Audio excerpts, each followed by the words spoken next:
Hello, my name is Justin Zacconi, and I'm a vMix operator based in Denver, Colorado.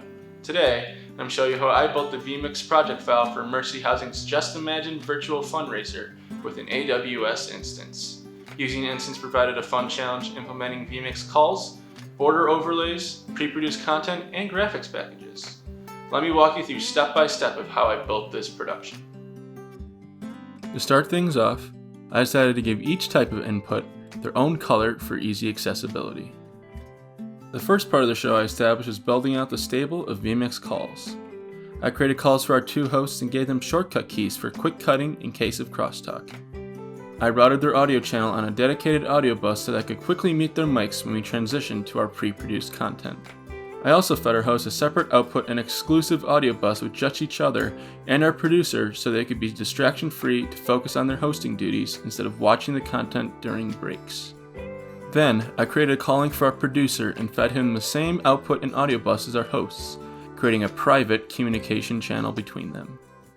After locking in the vMix calls, I imported all of our team's pre-produced packages.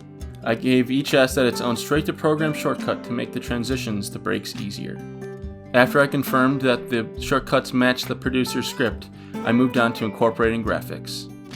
There are a number of different graphics packages for the show, including lower thirds, animated 1 and 2 shot borders, and an animated sponsor ticker.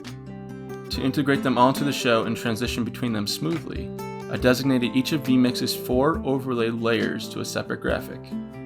Layer 1 was dedicated to the 1 shot border, Layer 2 is for the 2 shot border, Layer 3 was for the sponsor ticker, and Layer 4 was for the lower thirds. This helps simplify control of what graphics were on screen at one time.